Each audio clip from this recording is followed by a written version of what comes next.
नमस्कार मित्रांनो, स्वागत आहे परत एका नवीन व्हिडिओमध्ये। बऱ्याच दिवसापासून लोकांची डिमांड होती की ज्ञानी भाऊची भेट घ्या आणि माझी सुद्धा पर्सनली इच्छा होती की ज्ञानी भाऊची एकदा भेट घ्यावाच लागेल। गाडी घ्यायच्या वेळेस आले होते ते, पण त्यावेळेस इतका बोलायला भेटायला वेळ मिळाला नाही, त्याच्यामुळे आज पर्सनली हडपसरला आलतो। त्याच्यामुळे त्यांना म्हणलं चला एक व्हिडिओ बनवू। तर ज्ञानी भाऊ, तुमचं नाव काय आहे आणि कुठले तुम्ही प्रॉपर? तर आपलं नाव आहे, म्हणजे माझं नाव ज्ञानेश्वर चव्हाण आहे, पण ज्ञानी भाऊ हे नाव हे मी युट्यूब चॅनलला दिलंय, तेव्हापासून मी फेमस झालोय पुण्यामध्ये। आणि आता गावामध्ये पण जवळपास कोणी कोणी गेलं तर ज्ञानी भाऊच बोलतात। ज्ञानेश्वर हे नाव जवळपास विसरून गेल्यासारखं आहे। हे नाव मी शोधले, खूप इकडे तिकडे सर्च केले, त्यानंतर मला हे नाव सापडले। माझं नाव ज्ञानेश्वर आहे, पण मी ते मला आवडले नाव, चॅनलला नाव दिले आणि मला स्वतःला पण ते नाव आता आवडतंय। तर मी पण कुठं पण ज्ञानी भाऊच मेन्शन करतोय आणि मग ते ज्ञानी भाऊ नाव तसं पडले, सगळीकडे लोक आता ज्ञानी भाऊच म्हणतात। गाव कोणतं तुमचं? तर गाव आम्ही महाराष्ट्रामधलाच आहे। महाराष्ट्रामध्ये विदर्भामध्ये माझं गाव आहे, वाशिम डिस्ट्रिक्ट मध्ये मांडरा तालुक्यामध्ये भुली म्हणून गाव आहे माझं। पोहरादेवी जवळपास सगळे ओळखतात। पोहरादेवी जवळ माझं गाव आहे, तर तिथून आहे मी। किती वर्षापासून पुण्यात आहे तुम्ही? मी पुण्यामध्ये आलो होतो 2019 मध्ये आलो होतो, जून मध्ये आलो होतो। 2019 मध्ये 2019 मध्ये जून मध्ये पुण्याला आलो होतो। जवळपास आता 7 ते 8 वर्ष पुण्यामध्ये झाली मला। म्हणजे तेव्हापासून तुम्ही डायरेक्ट तेव्हापासून ओला उबेर चालवताय का? ओला उबेर केव्हापासून चालू केलं मग? नाही, म्हणजे डायरेक्ट ओला उबेर मध्ये नाही आलो मी, तर आधी पुण्यामध्ये आलोय। पुण्यामध्ये आल्यानंतर माझ्याकडे काम पण नव्हते, डायरेक्ट म्हणजे थोडेफार आपल्याकडे सामान वगैरे होतं, ते रूमवर ठेवले। लगेच एका कंपनीमध्ये कामाला लागलो, SMR म्हणून कंपनी तिकडे शिक्रापूरला, तिथं लागलोय। 8,000 पेमेंट होतं। पण थोडं म्हणजे माझे व्हिडिओ जे लोकांनी बघितले असेल त्याला माहित असेल की मी काबर पुण्याला आलोय आणि माझं बॅकग्राऊंड मागचं काबर काय विषय झाला काय थोडक्यात सांगा बरं। ते म्हणजे थोडं म्हणजे मुलगी पळून आणली होती शिक्षण चालू असताना, म्हणजे नाही का, माझा डिप्लोमा कम्प्लीट झालेला आहे, पॉलिटेक्निक डिप्लोमा माझा कम्प्लीट झालेला आहे। त्यानंतर मी इंजिनिअरिंगला माझी नागपूरला ऍडमिशन केली वगैरे, सेकंड इयर वगैरे माझं झालं होतं। मी YD पण झालं होतं, इयर डाऊन झालं होतं। पण त्यानंतर जर मी केला असतं तर इंजिनियर झालो असतो, पण अर्धा इंजिनियर राहिलो। त्यामुळे शिकल्यामुळे थोडंफार नॉलेज आहे आपल्याकडे, त्यामुळे कुठेतरी सगळं व्यवस्थित केले मी। मग त्यानंतर ते पळून आल्यानंतर मग काम करायचं मला हे राहिलं ना, म्हणजे काम मला इच्छा होती नव्हती काम करायची, म्हणजे कधी काम करायचं माहिती नव्हतं एवढं। पण मग ते तसं केलंय, काही दिवस इकडे तिकडे फिरलोय। मग पुण्याला एका मित्राच्या ओळखीनं आलोय। मग पुण्याला आल्यानंतर जसे म्हणजे आपल्याकडे तर एवढं काही भांडे वगैरे काही नव्हतं, होते थोडेफार वगैरे, ते ठेवले आणि लगेच कंपनीमध्ये लागलो। एका रूम जशी होती तशी ते भया लोकांमध्ये केली आणि मग तिथून हळूहळू सुरुवात केली। मग तिथं मला खूप म्हणजे नाही का, म्हणजे मनाला वाटायचं, माझ्या मनाला, मी कुठं बोललो नाही असं, पण माझ्या मनाला वाटायचं की यार फालतूच केले, किती त्रास होते, सेफ्टी शूज घालून जायचे कंपनीत, परत 8 तास लाईनीवर काम करायचे, हे सगळे त्रास मला व्हायचे। मग मला वाटायचं की यार फालतूच केले, पण कुठतरी वाटायचं की आपलं लव्ह मॅरेज सक्सेस झालंय, तर आता हॅपी आहे मी, असं नाही। पण वाटतं कधी कधी बाबा असं नव्हतं करायला पाहिजे, आपण पण एक इंजिनियर झालो असतो आज। आता IT ला एवढा डिमांड आहे, माझी IT ब्रँच होती, तर वेळ सेटल झालं असतं। पण असो, त्या सगळ्या गोष्टी असतात, पण माणूस शेवटी खुश पाहिजे। तर मग त्यानंतर असंच कंपनीत करत करत करत करत तिकडं याच्या ओळखीनं त्याच्या ओळखीनं चांगला जॉब मिळत तिकडे शिक्रापूरला 2-3 कंपन्यांमध्ये काम केलंय। आणि मग त्यानंतर तिकडं ओळखीनं इकडं मगरपट्ट्यामध्ये BMS ऑपरेटर ओळखीनंच लागलोय। 3 वर्षापूर्वी इकडं मगरपट्ट्यामध्ये आलोय। 3 वर्ष शिक्रापूरला सोडलं आणि इकडे जॉईन? हा, तिकडे केले, 4 वर्ष राहिलोय तिकडे शिक्रापूरला। तर तिकडेच अशी एका वेंडर सोबत ओळखी झाली, तर त्यांच्या ओळखीनं इकडं मग पुण्यामध्ये टावर 1 ला एस टेक्नॉलॉजीमध्ये BMS ऑपरेटर म्हणून लागलोय। आणि मग इकडं लागल्यानंतर थोडं म्हणजे नाही का, तिकडं पेमेंट कमीच होतं, पण ते शिक्रापूरमध्ये माझं सगळं भागायचं तेवढ्या पेमेंटमध्ये। पण जेव्हा मी इकडे आलोय त्याच मला पेमेंट तेवढंच होतं, पण मला सिटीमध्ये यायचं होतं। म्हटलं आपल्यामध्ये नाही का काहीतरी इच्छा होती काहीतरी करायची, तर मग इकडे आल्यानंतर त्या पेमेंटमध्ये माझं भागत नव्हतं। मग मी रूमवर राहायचो आणि रूमवर किती पेमेंट होतं तुम्हाला? तर पेमेंट वगैरे ह्या सगळ्या गोष्टी सांगत नाही मी, पण कमी होतं पेमेंट खूप जास्त कमी होतं। तर मग मला वाटत होतं की एवढ्या पैशामध्ये आपलं भागत नाही, आपल्याला काहीतरी करायला पाहिजे। मग असंच रूमवर राहून डिस्कशन वगैरे करत, युट्यूबला वगैरे व्हिडिओ वगैरे बनवत, मग त्यानंतर मी काय आयडिया लावली, म्हणलं मी युट्यूबला व्हिडिओ बघायचो, मी म्हणजे नाही का how to earn money search करायचो युट्यूबवर कंटिन्यू। तर मग मला त्यामध्ये एक व्हिडिओ आले प्लेलिस्ट मध्ये की बाबा आपण युट्यूबला व्हिडिओ बनवून पण पैसे कमवू शकतो 2022 मध्ये। तर मग मी त्यावेळेस न काही विचार करता असा विचार केला नाही की डायरेक्ट मी आपलं ते ब्लॉगिंग चॅनल चालू केले, फॅमिली ब्लॉगिंग नाही का. तर त्यामध्ये युट्यूबच्या मध्ये माझ्या लव्ह स्टोरी वगैरे पण सांगितले वगैरे, पण त्यामध्ये पण मला खूप साऱ्या अडचण आल्या.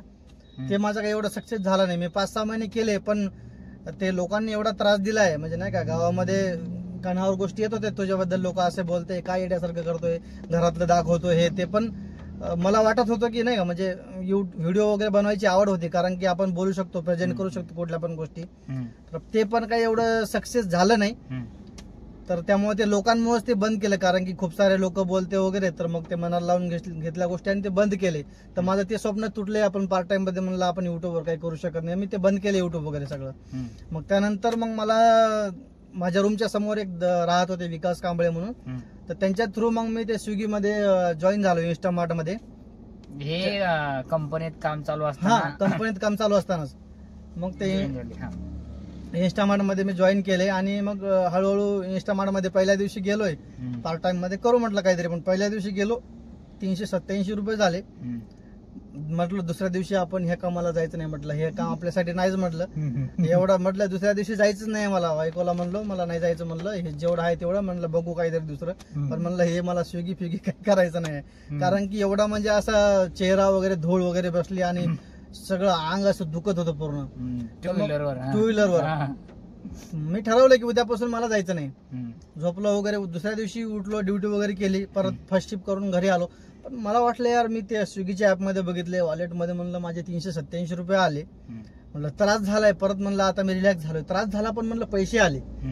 तर म्हटलं नाही आपल्याला करायला पाहिजे. मग गेलो दुसऱ्या दिवशी, मग असं त्रास वगैरे होत राहिला, पण त्याच्यामध्ये पण मग मी कंटिन्यू काम करत राहिलो. पार्ट टाइम मध्ये काम करून मी डेली 1000 रुपये, कधी 1200, 800, 900, म्हणजे त्याच्यामध्ये मी 20-25 हजार रुपये जवळपास कमवायला लागलो पार्ट टाइम मध्ये. कंपनीत काम करून स्विगी मध्ये पार्ट टाइम काम करून 25,000 रुपये. हा, मला सुरुवातीला त्याच्यामध्ये थोडं स्ट्रगल झालंय, पण ते मग माझ्या शरीराला युज टू झाले आणि मग नंतर ते सवय पडली मला. ही किती सालची गोष्ट आहे? हे आता 2 वर्षापूर्वीची. गाडी घ्यायच्या आधीपर्यंत मी करत होतो कंपनी करून, 2000 फक्त इन्स्टामार्टच करायचं. मी झोमॅटो मध्ये एक दिवस गेलो होतो, ते मला आवडलं नाही. ते प्रत्येक लोकेशनला वगैरे हॉटेल वगैरे शोधायचं. ते इन्स्टामार्टचं कसं असतं ना, त्याच लोकेशनला घ्यायचं, फक्त वाटायचं, हा तिथून देऊन परत यायचं. ते मला थोडं रूम जवळ होतं, चहा पिऊन आलो की लगेच गेलो, लगेच आराम केला, लगेच गेलो, असं. तर ते चांगलं माझं अर्निंग व्हायचं, चांगलं 1000, 1200, कधी 1500. मी हायेस्ट 2750 रुपयापर्यंत कमवलेलं आहे इन्स्टामार्ट मध्ये, आणि खूप मेहनत केली त्यामध्ये. तर त्यामध्ये मेहनत केल्यानंतर थोडं आपलं इकडचं इन्कम तिकडचं इन्कम चांगलं स्टेबल झालंय. तर मग हे स्विगी करता करता माझ्या माइंड मध्ये आलंय. मी स्विगी करता करता मी सोसायटीमध्ये जायचो, तर मला हे ओला उबेरच्या गाड्या दिसायच्या. हे तेव्हा माझ्या माइंड मध्ये घुसले. आणि युट्यूबला व्हिडिओ मी कंटिन्यू बघायचो, तुझे पण बघायचो. तुझे तर समजा आता घेण्याच्या टायमिंगला पण मी खूप दिवसा आधीपासून व्हिडिओ बघायचो. तेव्हा पण लोक असेच बोलायचे, रेट कमी आहे, असा आहे तसा आहे. मी शिक्रापूरला असताना 2019, 20, 21 मध्ये पण व्हिडिओ बघायचो, तेव्हा पण काही काही युट्यूबर असेच म्हणायचे असं आहे तसं आहे. तर मग असं सोसायटीमध्ये मी गाड्या वगैरे बघायचो. तर मग मला वाटत होतं की यार, म्हणलं पण माझं एक ड्रीम आधीपासून हे ओला उबेर सोडा, म्हणजे खूप दिवसा आधीपासून म्हणलं आपल्याला एक 4 व्हीलर, एक चांगलं घर आहे, छोटे मोठे आपले ड्रीम होते. तर म्हणलं 4 व्हीलर आपल्याला घ्यायची आहे. तर मग असं बघून माइंड मध्ये यायचं, क्लिक व्हायचं, परत वाटायचं राव आपल्याला गाडी चालवता येत नाही, काय करायचं घेऊन येते. पण आपलं कसं काम थोडं म्हणजे सनकी आहे नाही का, जे माइंड मध्ये येते ते करतोच. मुलगी घेऊन आलोय तेव्हा माझ्या खिशात फक्त 70 रुपये होते, घेऊन आलोय मी. म्हणजे असे डिसिजन घेतोय मी. गाडी म्हणजे कुठली पण गोष्ट, मला 2 व्हीलर घ्यायची होती. माझ्या बायकोला माहित पण नाही की मी 2 व्हीलर घेणार आहे आज म्हणून. मी डायरेक्ट 2 व्हीलर घेऊन आलोय. म्हणजे असे माझे डिसिजन असतात. हे गाडी पण घ्यायची होती, ते पण म्हणजे घरच्याला माहित नव्हतं की मी गाडी घेणार आहे म्हणून. इकडून तिकडून पैसे केले आणि पटकन गाडीच घेऊन टाकली. म्हणजे हे जे मी आता स्क्रीन बसवली ना, ते पण मी म्हणत होतो की बसवायचे नाही. एक दिवस काय माइंड मध्ये आलं माहित नाही, जाऊन बसवले. म्हणजे तर मग असे डिसिजन आपण घेत असतो. तर आपला पॉइंट मुद्दा होता कुठे मी विसरलो आता, काय बोलायचं. गाडी कशी घेतली तुम्ही, कसा निर्णय घेतला की गाडी घ्यायला पाहिजे? गाडी निर्णय तर मग असं सोसायटीमध्ये वगैरे बघायचो गाड्या वगैरे. मला वाटायचं कधी ओला पर्सनली पण बुक करायचो ना पुण्यामध्ये फिरायला वगैरे. तर मला वाटत त्या ड्रायव्हरला पण विचारायचं, तर कोणी पॉझिटिव्ह सांगायचं, कोणी निगेटिव्ह सांगायचं.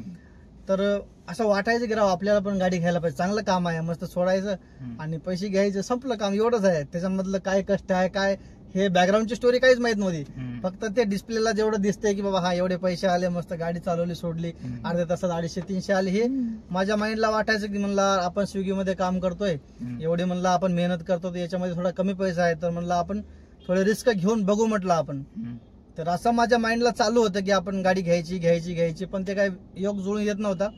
पण एक माझा मित्र आहे, त्यांनी मला थोडी आयडिया दिली आणि नाही का म्हणजे पैसे वगैरे आपल्याकडे एवढे नव्हते, गाडी कॅश मध्ये घेतली, पण त्यांनी मला आयडिया दिली की कसं काय आपण मॅनेज करू सगळं वगैरे. तर त्या मित्राने आयडिया दिली आणि 31 डिसेंबरच्या आधी ते ऑफर वगैरे होते सगळे. तर मग ते प्लॅनिंग करून लगेच 2 दिवसामध्ये सगळे पैसे वगैरे अरेंजमेंट करून लगेच ते डायरेक्ट गाडीच काढली. आणि ज्यावेळेस घरून आलो होतो त्यावेळेस आपल्याजवळ काही नव्हतंय.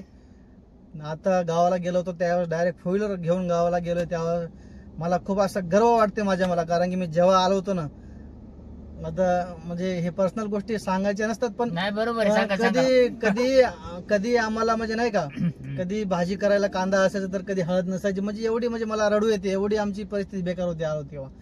पण आज मला गर्व वाटते की माझ्याकडे सगळं काही आहे, म्हणजे वेल सेटल लाईफ जगतोय मी. तर असं मेहनत करून मी सगळं केलंय आणि हे झालंय शक्य याच्यामुळं की आपल्याला दुसरा काही शौक वगैरे नाही बाहेरचे वगैरे असं काही. त्यामुळं आपण फक्त काम वगैरे करून जेवण वगैरे करून मग एवढंच आहे शौक. आणि कॉन्स्टंट करत राहिलो एकसारखं काम पुण्यामध्ये. 1 वर्ष, 1.5 वर्ष, 2 वर्ष असं मी गावाला जात नव्हतं. आता एवढ्यात गाडी घेतली तेव्हापासून 4-5 वेळा गावाला गेलोय. नाहीतर मी 1-1.5 वर्ष एकदम असं इम्पॉर्टंट काम असेल तरच मी गावाला जात असतो, नाहीतर मी गावाला जात नाही. सारखं सतत मेहनत करत राहिलो आणि मला वाटतं की मी काहीतरी चांगलं केलेलं आहे. तुमचं फॅमिली बॅकग्राऊंड कसं, म्हणजे तुमचे वडील वगैरे काय व्यवसाय करतात?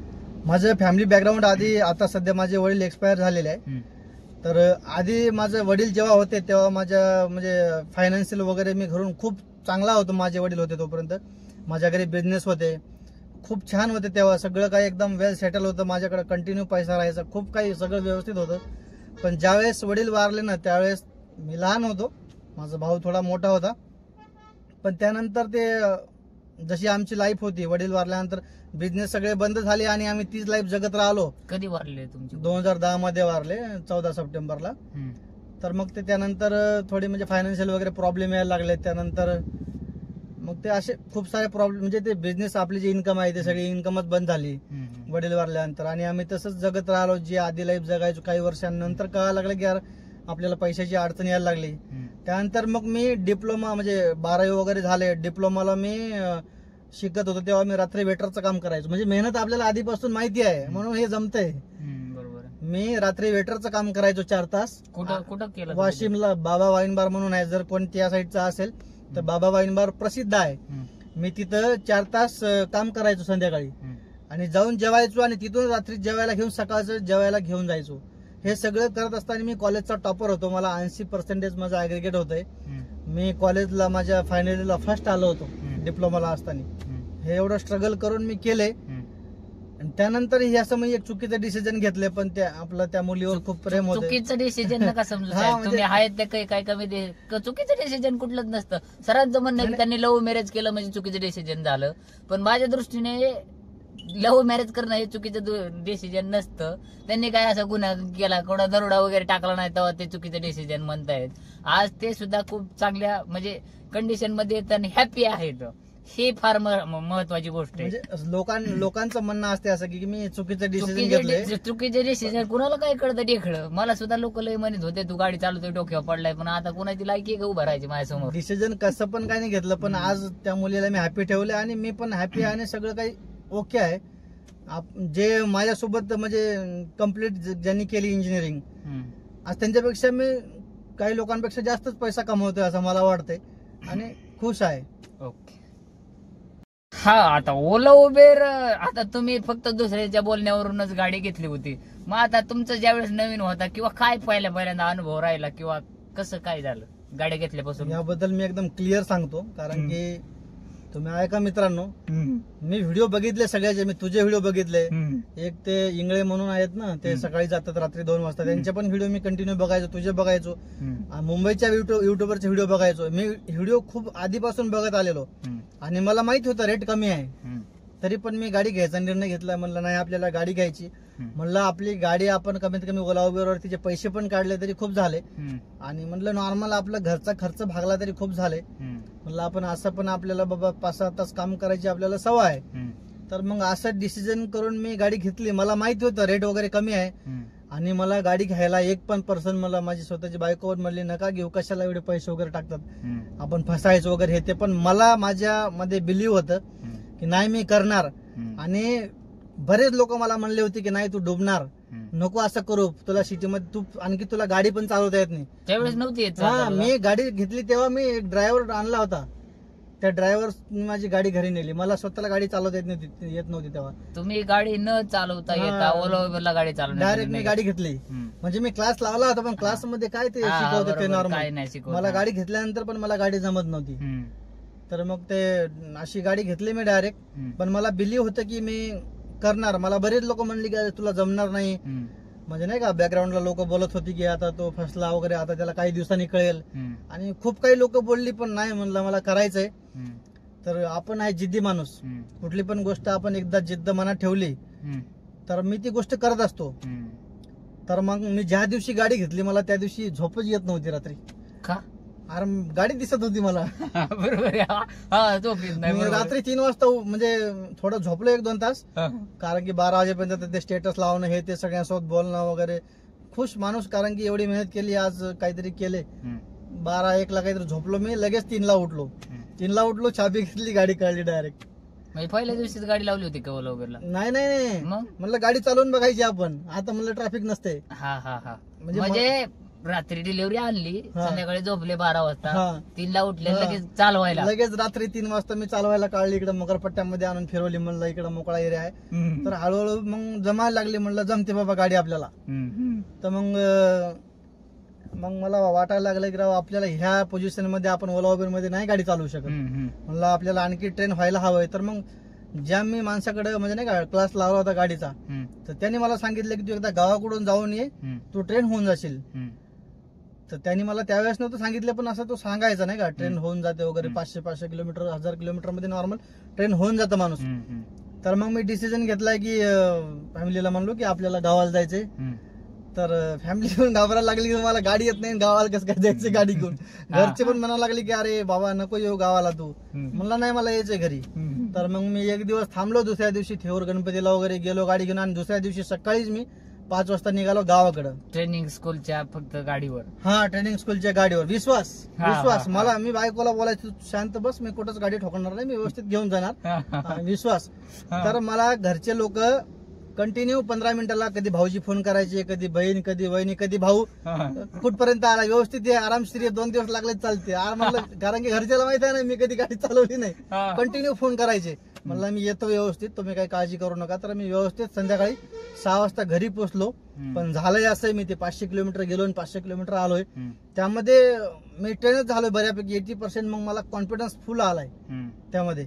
आणि मी येताना एकदा माझी गाडी ठोकली पण होती थोडी एका माणसाला, 2 व्हीलरला, म्हणजे नाही का नवीन जजमेंट येत नाही ना, तर थोडे ग्लास वगैरे लागला होता.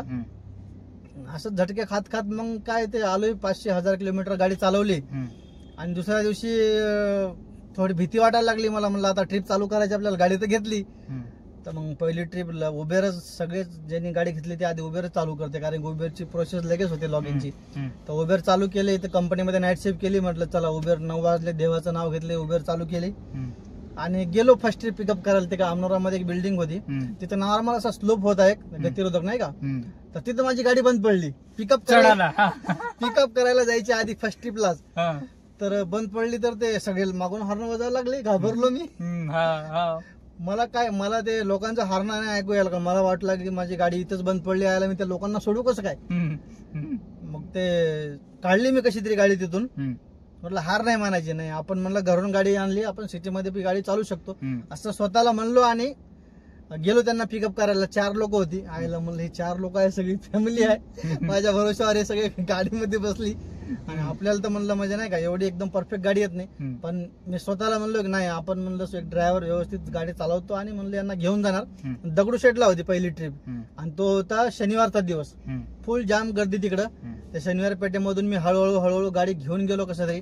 त्यांना सोडले, त्यांनी पैसे केले म्हणले, मी त्यांना ते स्कॅनर दाखवले.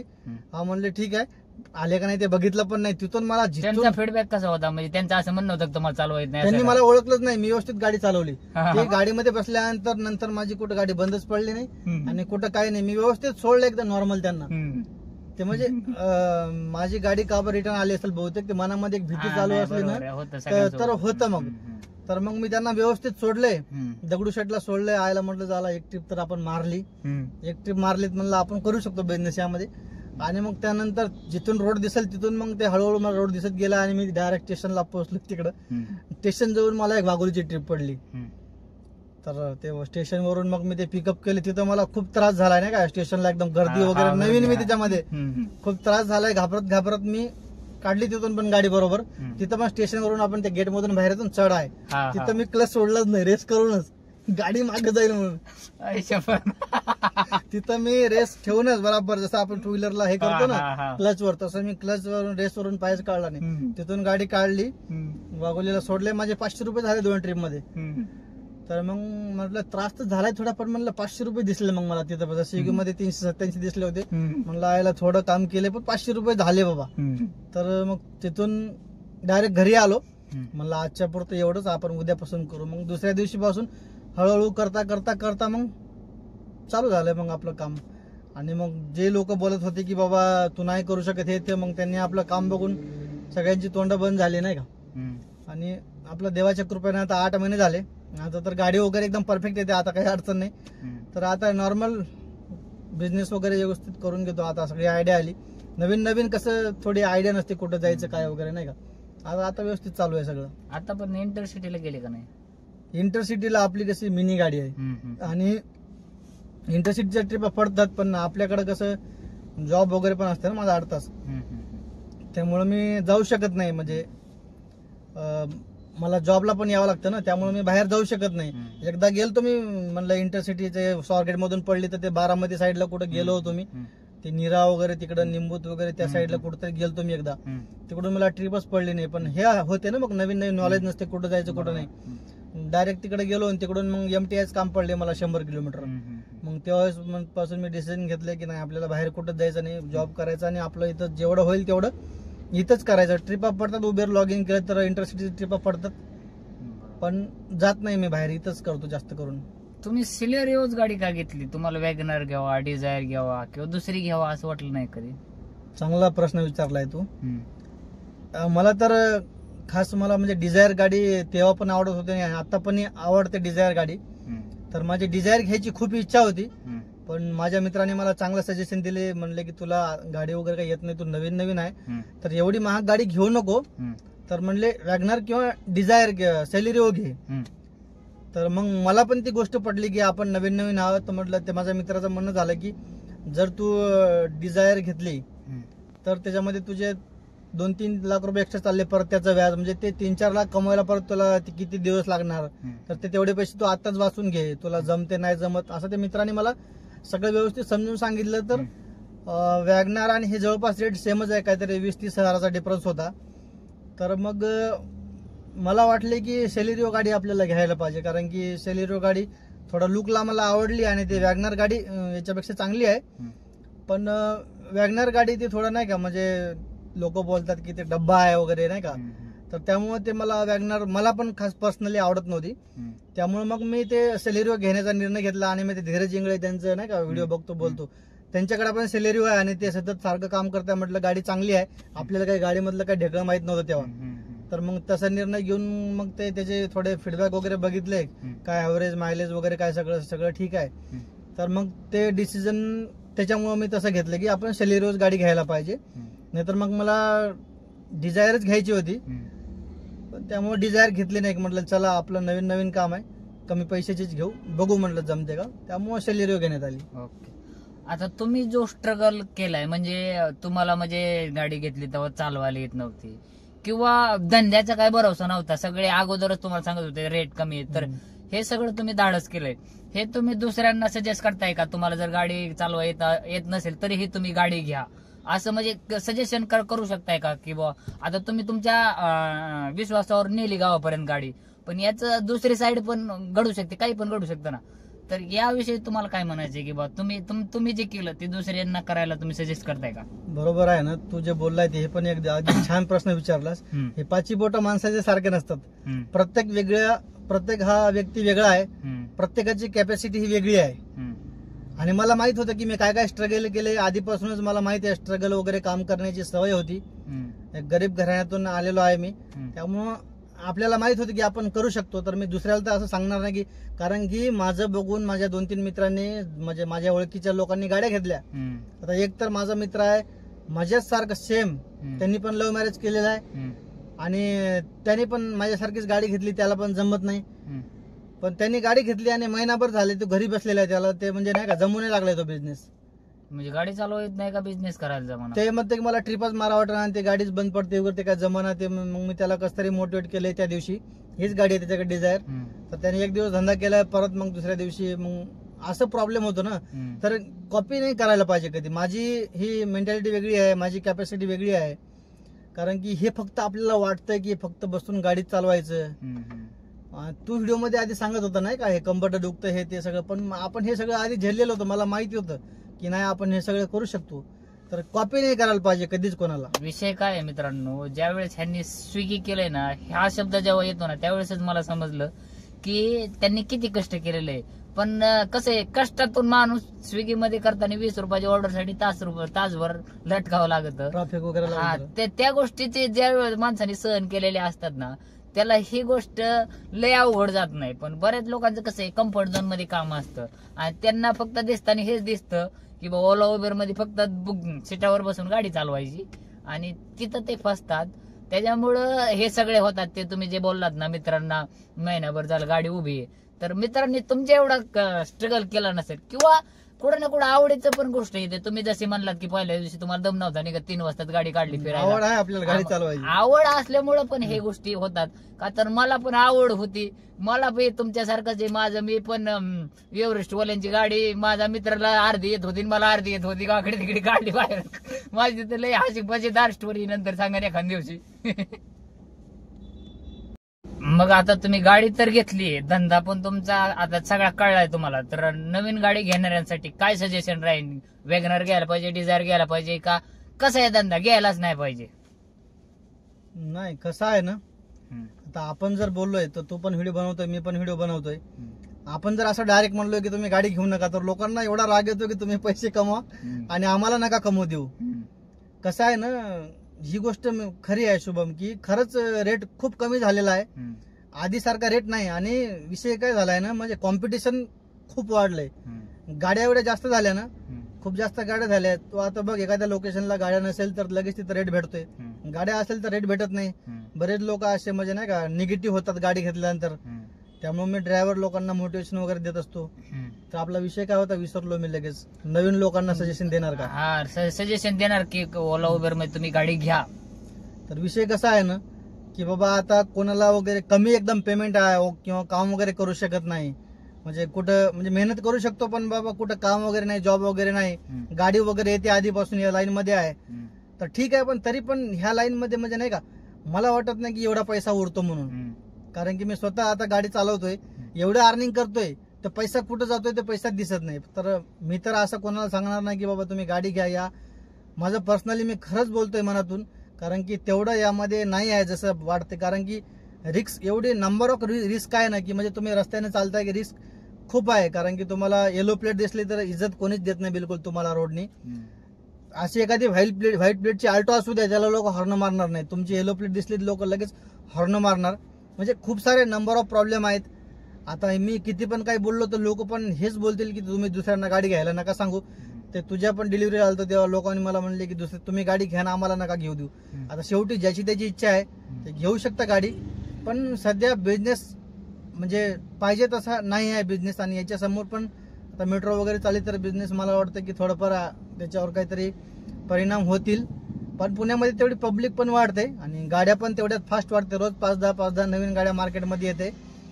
आणि राहिली विषय की बाबा घ्यायला पाहिजे की नाही, आता आपण काय सांगणार आहे. शेवटी ज्याला हे बघ, मला एवढं लोकांनी सांगितलं होतं घेऊ नको, येते व्हिडिओ मध्ये पण लोक सांगायचे घेऊ नका, पण मी शेवटी घेतलीच गाडी. तर असं असते, कोणाची इच्छा असली तर तो गाडी घेणारच. पण मला वाटते की बाबा तुमच्याकडे दुसरी काही कला असेल, जर तुम्ही कमी पैशामध्ये एखादं हॉटेल वगैरे कुठे टाकू शकता, चहाची टपरी वगैरे, तर म्हणजे बाकीच्या ऑप्शनवर पण लक्ष द्या. ह्याच्यामध्ये रिस्क खूप आहे मित्रांनो, मला असं वाटतंय. आणि सगळ्यांना जमेलच याची काही गॅरंटी नाही आहे बिलकुल, कारण की खूप अवघड आहे मित्रांनो, एवढं इझी नाही आहे. बसून आपल्याला वाटतं की व्यवस्थित सगळं निवांत आहे, पण तेवढं निवांत नाही आहे. जेव्हा आपण गाडीमध्ये 2-3 तास कंटिन्यू बसून राहतो ना, तेव्हा डोकं दुखते यायचे ना, तेव्हा आपल्याला उतरून बाहेर जावं लागतं. आणि पैसे नाही झाले की परत ते निराशा येते मनामध्ये, परत ते समोरचा आपला EMI वगैरे खूप सारे खर्च असतात मित्रांनो. फक्त तेवढंच नसतं, जसं की गाडीचं मेंटेनन्स हे ते खूप साऱ्या गोष्टी असतात. पण तरी पण जर कोणाला घ्यायची असेल बाबा, मग सगळी आधी माहिती घ्या, कोणाच्या गाडीवर काम करून बघा किंवा एव्हरेस्ट स्प्लिटची गाडी चालवा, अनुभव घ्या. आणि तुम्हाला वाटतं की नाही हा मी करू शकतो, तर मग डेफिनेटली तुम्ही गाडी घेऊ शकता. पण असं डायरेक्ट डोळे लावून येऊ नका की सगळं, जसं माझ्या मित्रांनी केलंय. मी माझ्या मित्राला म्हणलो होतो नको घेऊ गाडी, तो ऐकला नाही, घेतली गाडी. पण मी असं त्याला वाईट नाही म्हणत, तो करू शकतो. मी त्याला चांगल्या गोष्टी सांगितल्या, तो करणार. थोडं याच्यामध्ये कसं, या धंदा टाइम मागतोय. तुम्हाला कधी उपाशी राहावं लागेल, जसं तू सांगतो कधी कधी झोपलो नाही 2 दिवसापासून, आज जाऊन झोपावं लागेल. तर मग तशी तुमची इच्छा असेल तर मग तुम्ही घ्या. पण तरी पण माझ्या मनामधून इच्छा आहे की बाबा तुम्हाला दुसरं काही असेल तर तुम्ही करू शकता. आधी त्याच्यामध्ये नाही झालं तर मग नंतर तुम्ही हा ऑप्शन बघू शकता. पण मला वाटतं की आपल्या माइंडला सांगा आधी की नाही मी हे करू शकतो, ते करू शकतो, तर नंबर ऑफ ऑप्शन ओपन होतील आणि काही पण करू शकतो व्यक्ती. यामध्ये विषय एकच आहे मित्रांनो, तुमचे पैसे खूप जास्त इन्व्हेस्ट होणार. यापेक्षा पण कमी पैसे लावून आपण दुसरं काही पण करू शकतो. तुम्ही म्हणणार की मग तुम्ही कशाला केले, पण ते आपल्याला एक आवड होती गाडी घ्यायची, त्यामुळं आलो. आणि कंटिन्यू आपल्याला हेच करायचं नाही आहे, ह्याच्यामध्ये लाईफ नाही आहे. बरोबर. मी तो पुढचा प्रश्न तोच विचारणार होतो की तुम्ही भविष्य काय बघता, की बा गाडी धंद्यामध्ये तुम्ही किती वर्ष काम करणार किंवा काय बघता भविष्यासाठी तुम्ही? नाही, माझे प्लॅन वेगवेगळे प्लॅन आहेत. गाडी किती दिवस चालवायचं प्लॅन आहे? गाडी मी जास्त दिवस चालवणार नाही. गाडी आणखी जास्तीत जास्त 2 ते 3-4 वर्ष, 4 वर्ष खूप झाले. आणखी 2-3 वर्ष गाडी चालवणार, त्यानंतर काहीतरी दुसरं करणार आणखी. कारण की मला आवडते काहीतरी नवीन करायला. जे जमत नाही, लोक म्हणते की हे जमत नाही, तेच करायला मला आवडते. आणि आपण शून्यातून वर आलेलो आहे, आपण करू शकतो काही पण. फक्त एक जिगर पाहिजे, हिंमत पाहिजे आणि मेहनत केली तर काही पण होते. फक्त इमानदारीने करा, कोणाला फसवू नका आणि सगळं तुमचं चांगलंच होईल. तर आपले टार्गेट आहेत, जसं की आता युट्यूबवर आपण ट्राय करतोय, पण त्याच्यामध्ये पण आता हळूहळू इन्कम येईल काही दिवसांनी. तर आता तुम्ही मग पार्ट टाइम जॉब करता करता गाडी चालवता, ओके. आणि आता राहिला विषय युट्यूबचा, तर युट्यूबला तुम्ही ट्राय करावा असं तुम्हाला का वाटलं, किंवा कधी युट्यूबची सुरुवात झाली?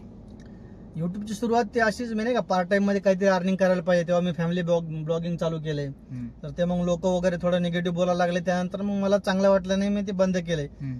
पण कसं असते ना, ते घरून बोलायला आणि जीभ उचलली की लावली टाळायला, ते लोकांना काही नसते. पण मी बघितले माझ्या डोळ्यांनी, तूच उदाहरण आहे समोर, की बाबा लोक कुठे गेले आणि आपल्याकडे ती कला आहे ना, आपण बोलू शकतो. लोक असे डायरेक्ट कॅमेरा समोर बोलू शकत नाही, आपण बोलू शकतो. आपल्याकडे ती कला आहे, तर मग का पण आपण त्याचा फायदा घ्यायचा नाही.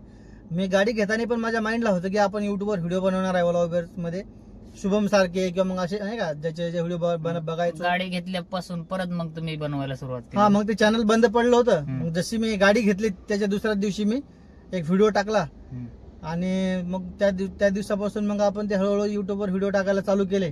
पहिल्या दिवसापासूनच चांगला रिस्पॉन्स भेटत होता की असं होत होतं की व्ह्यू येत नाही? नाही, ते फॅमिली ब्लॉगिंग बनवायचो तेव्हा तर एवढा रिस्पॉन्स म्हणजे 300-400, एखाद्या वेळेस 1000 व्ह्यू, 2-3 व्ह्यू आलते एखाद्या व्हिडिओला. व्ह्यूज येत नव्हते, कारण की कसं असते ना, एवढा जमाना फास्ट झालाय की आता लोकांना म्हणजे नाही का सगळं फास्ट मध्ये पाहिजे. तर ते माहिती पण नव्हतं आधी कसं काम करायचं, काय अल्गोरिदम वगैरे, काय टेक्निक, हे ते टायटल थंबनेल काही माहिती नव्हतं, कसे पण टाकायचो आधी.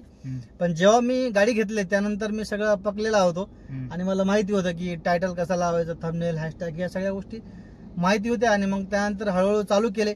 नवीन मी एवढा जोशमध्ये होतो की मी खूप व्हिडिओ चांगले टाकायचो. माझे त्या व्हिडिओला चांगले व्ह्यूज पण आले.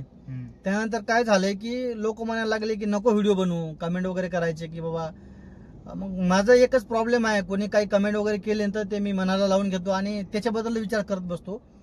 तरी पण आता थोडं चॅट जीपीटीचा खूप सपोर्ट आहे मला, त्याच्याशी तोच माझा मित्र आहे सध्या. मला कुठली पण अडचण येऊ दे, मी चॅट जीपीटीला ओपन करतोय, तर ते मला बरोबर सांगते की मला चॅट जीपीटीने एकच गोष्ट सांगितली की लोक तुझे बिल भरायला येणार नाही, तुझं घर चालवायला येणार नाही, तुलाच करायचं सगळं, लोकाला काय उचलला मोबाईल तर काही पण बोलू शकतं, म्हणजे असं खूप साऱ्या गोष्टी त्याच्यावर मी शिकलेलो आहे. तर मग त्यानंतर व्हिडिओ बनवत गेलो आणि चांगले व्ह्यूज वगैरे येत राहिले व्ह्यूज वगैरे. आणि ते चॅनल जेव्हा फॅमिली ब्लॉगिंग बनवायचं तेव्हा मॉनिटाईज वगैरे काही नव्हतं. 1000 सबस्क्रायबर बनवायला खूप मला हार्ड गेले. जेव्हा हे मी चालू केले ओला उबेर, माझे काहीतरी 462 वर अडकले होते. मग तिथून ते लगेच 2 महिन्यामध्ये 1000 सबस्क्रायबर झाले आणि लगेच 2 महिन्यामध्येच वॉच टाइम कम्प्लीट झालाय, चॅनल मॉनिटाईज झालाय. ओके. आणि आता घरच्यांचा तुमच्या कसा तुमच्याकडे बघण्याचा नजरिया आहे? युट्यूब करतोय म्हणजे चांगलं करतोय का उगाच टाइमपास करतोय, असं म्हणजे काय लोकांचा नजरिया कसा आहे ह्या गोष्टीकडे बघण्याचा? लोकांचा नजरिया तर आता म्हणजे कुठल्या लोकांचा बोलतोय तू? घरच्यांचा किंवा समाजात लोक गेले होते असं वाटतंय का? मी तुमचे व्हिडिओ बघतो, कसं काय वाटतंय? हा नाही, असं आपल्याला कोणी बोलले की तुमचे व्हिडिओ बघतोय, मला आवडतात वगैरे, तर अतिशय छान वाटतंय मनाला. पण हे जे लोक बोलणारी आहेत ही आपल्या तोंडावर बोलत नाहीत ना, समाजातले म्हणा, आपसातले म्हणा, हे इकडे तिकडे बोलतात. मग आपल्याला दुसऱ्याकडून माहिती पडते आणि ते मग ऐकायला आलं की थोडं वेगळं वाटतंय. अजूनही बोलतात का तसे का? आता थोडं कमी झालंय, आधी थोडं जास्त होतं पण आता थोडं कमी झालंय. आणि घरचे तर मला नेहमी सपोर्ट करतात, कारण की घरचे काय एवढे म्हणजे नाही का, घरच्यांना माहित आहे की मी कसं आहे, ते जे पण काही करणार ते चांगलंच करणार आणि याच्यामध्ये वाईट काही करत नाही ना, फक्त व्हिडिओ बनवून टाकतो आणि जे आपल्यामध्ये कला आहे बोलण्याची ते सादर करतो आणि दुसऱ्याला काहीतरी हेल्प होईल असं काहीतरी काम करतो. तर घरच्यांचा सपोर्ट आहे. मी जे लग्न केलंय त्यामध्ये पण मला घरच्यांनी खूप सपोर्ट केलाय. काही मला म्हणजे तुमच्या घरी संबंध चांगले? हा, सगळं सासऱ्याच्या वगैरे घरी जातो, सगळं कारण की काही विषय, मुलगा एवढा चांगला आहे, इंजिनियर बनता राहिले, काय चुकीच काय झाले, आज मुलगी सुखी संसार आहे. आणि मग त्यावेळेसच का विरोध केला त्यांनी? ते आता झाल्या होत्या काही गोष्टी, आता त्यांचं आपलं सगळं चांगलं आहे, आता त्या गोष्टी सांगायला नाही. बरोबर. माझी कसं एंगेजमेंट वगैरे पण झाली होती त्या मुलीसोबत वगैरे, त्यानंतर कॅन्सल वगैरे झाली, मग ते झालंय. पण आता सगळं छान आहे, दोन्ही पार्टीमध्ये येणं जाणं वगैरे सगळं व्यवस्थित आहे आणि सगळं आता व्यवस्थित आहे. ते पण लोकांना हॅपीच आहेत ना की आपली मुलगी बाबा भावी युट्यूबरच्या हातात. हा, ते आपलं काहीतरी आहे की बाबा युट्यूबवर काहीतरी करायचं. पण ते लोक असं म्हणतात की राव तुम्ही अर्निंग दाखवू नका, हे ते, आपला कंटेंटच तो आहे. आणि विषय कसा आहे ना, आपण किती पण अर्निंग दाखवली काही पण केले, लोक बोलतात की तुमचे व्हिडिओ बघून लोक गाडी घेतात. ज्याला घ्यायची ना तो घेतो आणि गाडी घ्यायला 2 लाख रुपये डाऊन पेमेंट लागतं आधी. कोणी पण गाडी घेऊ शकत नाही आणि 2 लाख रुपये कोणाकडे सहजासहजी नसते, तर त्यामुळे कोणी पण गाडी घेऊ शकत नाही. आणि ज्याला घ्यायची आहे तो आधीपासून ठरवलेला असतो आणि त्याला कुठेतरी ओला उबेरचा व्हिडिओ स्क्रोल करता करता त्याला सापडतो. आणि ज्यांनी असेच फक्त म्हणजे नाही का उडवाउडीचे धंदे म्हणजे नाही का स्टाईल वगैरे मारायला गाडी घेतली, तो या धंद्यामध्ये टिकूच शकत नाही. तो गाडी विकत असतो लगेच 6 महिन्यात. ज्याच्यामध्ये तोच टिकू शकतो की ज्याला काहीतरी बाबा नाही का सपोर्ट नाही वगैरे मागून पुढून आणि त्याला धावायचंच आहे. काहीतरी होऊ शकते, मेहनत केली 12-16 तास तर मग पैसा दिसतोय. तुम्ही 2-4 तास गाडी चालवली तर पैसा दिसत नाही. तोच व्यक्ती टिकतो. असा कुठला बी आलाय हवाबाजी केली तो माणूस याच्यामध्ये टिकूच शकत नाही. माझा अनुभव आहे. कस्टमरचे ओला उबेर चालवताना निगेटिव्ह अनुभव लागलेत का तुम्हाला? एखाद्या कस्टमरने लयच त्रास दिला किंवा कुठं काय आज भांडण झालं असे? नाही, माझं भांडण तर कुठल्या व्यक्ती बरोबर झालं नाही. मला 99% कस्टमर चांगले भेटले. मला खूप चांगले कस्टमर भेटले आणि तुला मग माझं रेटिंग पण दाखवले. मी चांगलंच बोलतो. मी बघतो आधी कस्टमर बोलण्यासारखं आहे का, तर बोलतो, नाही तर मग मी आपलं गाडी चालवत राहतो. असं झालं नाही कधी गल्लीत काय लावली परत? ते सांगतो ना, मी येतो ना त्या टॉपिकवर येतो ना, त्या टॉपिकवर येतो ना की मला कस्टमर असे चांगलेच भेटले आणि मला ते खूप राग येतो. एकदम अशी छोटी गल्ली वगैरे, म्हणजे आपण रोड असला तर ही गाडी जाते, तिकडून गाडी येते, तर जाऊ कुठं पण पिकअप करायला. आताच जास्त दिवस नाही झाले, लेटेस्ट गोष्ट आहे, आता 8 दिवसापूर्वीची गोष्ट आहे. पिंपळे गोरो मध्ये मी गेलो होतो. मी जास्त तिकडे जात नाही, मी ह्या 10-15 किलोमीटर मध्ये जास्त बिझनेस करतो. मी गेलो होतो तिकडे गेलो की मी लवकर इकडे येत असतो.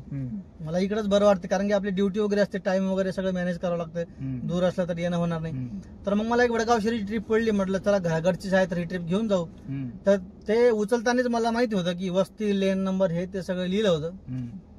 तर म्हटलं चला आता थोडा त्रास होईल, पण म्हणलं घेऊन जाऊ पिकअप करून. माझ्या माइंड मध्ये आधीच ही गोष्ट आली होती. तर मी एक लेन नंबर 2 मध्ये गेलो, लेन नंबर 3 मध्ये जायचं होतं. लेन नंबर 2 मध्ये गेलो आणि तेव्हाच मला डाऊट आला की नाही इथं गाडी जाऊ शकत नाही. तर मी थोडं समोर गेल्यानंतर मी कस्टमरला म्हणजे फोन लावलाय. म्हणजे जवळपास कस्टमर मग माझ्या समोर मला असं दिसत होतं 50 ते 70 मीटर दूर असेल. तर कस्टमरने कॉल उचलला तेव्हा मला कळालं की हा तोच कस्टमर आहे. मी त्यांना असं ताच खाली घेऊन हात पण दिला की समोर या तुम्ही. ते समोर आले नाही. आणि सगळे असे 30-35 वर्षाचे बरं का. आणि फक्त अशी थोडीच जागा होती की बाबा तिथून सहज चालत. त्यांनी गाडी म्हणली इथंच घेऊन या. मला वाटलं तिथं जागा असेल गाडी वळवायला. तिथं जाऊन बघतो तर गाडी वळवायला जागाच नाही. आता मी जुनं झालो, आता कुठून पण गाडी काढू शकतो, पण जागाच नसल्यावर कुठून वळवणार आहे गाडी. आणि मग नंतर वळवायला लागलो. त्यांनी ते गेट वगैरे खोलले मग दुसऱ्या सोसायटीचं. तर ते मग मी त्या कस्टमरला भांडायला लागलो बसायच्या आधीच. म्हणलं तुम्हाला राव मी थोडं समोर या बोललो, तुम्ही आले नाही, असं तसं मी बोलायला लागलो. ते म्हणते की मला ही गाडी होती ती इथं माहितच नाही. आणि म्हणलं तुमच्या समोर गाडी आहे, तुम्ही गाडी जवळून मला बोलवले माहित नाही म्हणता. मला 15 ते 20 मिनिटं लागली तिथे गाडी काढायला. आणि त्यानंतर ते गाडीमध्ये बसले ती मुलं वगैरे पण, म्हणजे नाही का 2-3 मुलं होती. एक समोर ते कुठं असं पाय मार हात मार गिअर पकड आणि ते चेन वगैरे खोल. लेडीज वगैरे पण कोणी शांत बसत नव्हतं. मी एवढा त्रासलो होतो ना की यांना कधी सोडू. मला घरचा फोन आला. मी म्हणलो की मी जोपर्यंत ही ट्रिप सोडत नाही मी कोणाला बोलत नसतो. तर मग असे काही अनुभव आहे. पण मग असं जर आपल्याला कधी वाटलं की बाबा इथं गाडी जाऊ शकत नाही तर मी नेत नाही. पण त्या दिवशी मला वाटलं की चांगल्या रेटची ट्रिप आहे तर म्हणलं घेऊन जाऊ, तेवढा पैसा येईल. तर मग त्या नाही का म्हणजे काय म्हणते त्याला, एक याने गेलो आशेने की बाबा एवढं तेवढं लालच बुरी बला आहे. ती जर मी तिथे कॅन्सल केली असती तर काय झालं असतं, त्यांना गाडी भेटली नसती. तर ते बोलतात की नेहमी गाडी येते. म्हणलं इथे येऊ शकत नाही बाबा गाडी.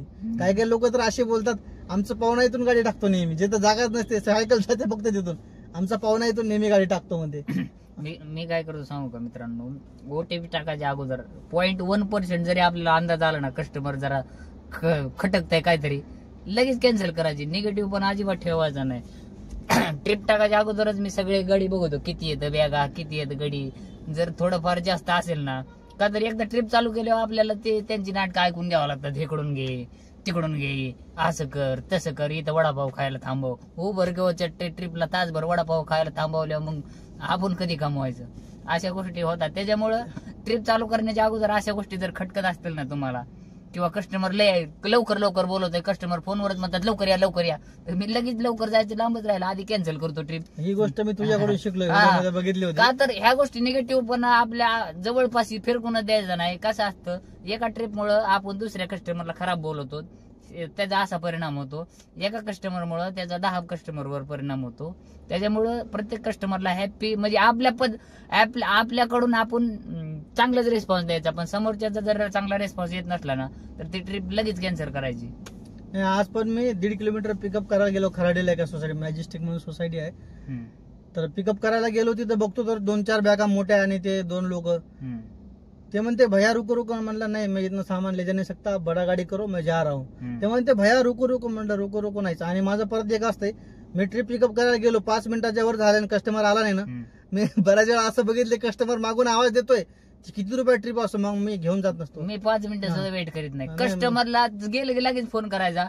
कस्टमरने पहिला फोन नाही उचलला लगेच ट्रिप कॅन्सल करायची. ते 15-20 मिनिट रुपये जे कॅन्सलेशन मिळतात ना, ते सुद्धा नको मला. का तर ते 15-20 मिनिट आपल्याला ते वेट करायचे मिळतात ना, तेवढ्यात आपण दुसऱ्या कस्टमरला पिकअप करून मार्गाला ट्रिप मिळू शकते मार्गाला. तर मी कधीच मी कॅन्सलेशन रुपयाच्या 4च्या त्या माग लागत नाही. उगा माझं कॅन्सलेशन 1 नाही तर 2% असतं. पण ती कधीच ते आपल्याला नकोच कॅन्सलेशन पैसे. एखादा निगेटिव्ह कस्टमर नकोच आपल्याला, असं हिशोब राहतो मला. हा ना, ते जायचं आणि तिथं परत थांबायचं, त्यांची वाट बघायची. मी बऱ्याचदा असं केलं, कस्टमर मागून भैया आवाज देतोय, नंतर मग त्यांना फोनवर सांगायचं की मी थांबलो होतो पण तुम्ही आले नाही, मला दुसरी ट्रिप पडली, मी चाललो. ओके, हा बरोबर. मग कारण की ते कस्टमरला जास्त पण रिस्पेक्ट देऊन चालत नाही. काही कस्टमरला जास्त तसं नाही मित्रांनो. मी जोपर्यंत कस्टमर आपल्याला आपुलकीने बोलतात ना, एकदम चांगली 1 नंबर बोलताना चुकलंय. म्हणजे काही कस्टमर असतातच, त्यांना किती पण रिस्पेक्ट द्या, ते खराब रेटिंग देणार. आणि ते काही लोक कस्टमर, मी ते आधीच बोललो, खूप चांगले असतात. पण एखादा कस्टमर असतोच बोट सारखे नाही, एखादा कस्टमर असतोच तसा. बरोबर. बाकी काही नाही, बाकी अडचण नाही. बाकी थोडं रिस्क वगैरे तर आहेच रोडने चालायचं बनल्यावर. चला, मला वाटतंय सगळे जवळजवळ पॉइंट कव्हर झालेले आहेत. जर काही पॉइंट राहिले असतील तर कमेंट मध्ये नक्की सांगा, आपण दुसरा पार्ट सुद्धा याचा बनवू. पण ठीक आहे, चला व्हिडिओ आवडला तर लाईक शेअर सबस्क्राईब नक्की करा. आणि ज्ञानी भाऊला पण युट्यूबला जाऊन सबस्क्राईब करा, मी डिस्क्रिप्शन मध्ये लिंक देतो. चांगला इमानदारीने काम करतायत आणि त्यांच्यात कसं आहे, कष्ट करायची ताकदच आहे. का तर हे प्रत्येकच माणूस करू शकत नाही. युट्यूबला ज्यावेळेस त्यांना गाडी चालवता येत नव्हती ना, त्यावेळेस त्यांनी गाडी घेतली, किंवा युट्यूबला सुद्धा ते ट्राय करतायत ना, हे काहीतरी मोठी स्वप्न येतं. म्हणूनच हे आतापासून सुरुवात करता येतं. माझं पण तसंच आहे, मला पण गाडी चालवा येत नव्हती, तेव्हा मी बऱ्याच काय कुठं न केले. तर त्याच्यामुळं ह्यांच्या भावना, मनातल्या भावना आपल्याला कळतात. आणि ते आता नवीन आहेत मार्केटमध्ये, म्हणजे ते काही येडे नाहीयेत, त्यांनी पण काळ गाजवलेला आहे. ते तुम्हाला कळालं असेल. हा, काही प्रश्न असेल तर नक्की तुम्ही कमेंट करा, पार्ट 2 आपण घेऊन येऊ कधी ओके वेळ भेटल्यावर, नाही का. ठीक आहे, चालतंय. व्हिडिओ आवडला तर लाईक सबस्क्राईब नक्की लाईक करायला विसरू नका, सबस्क्राईब करा, फ्री मध्ये असते. धन्यवाद.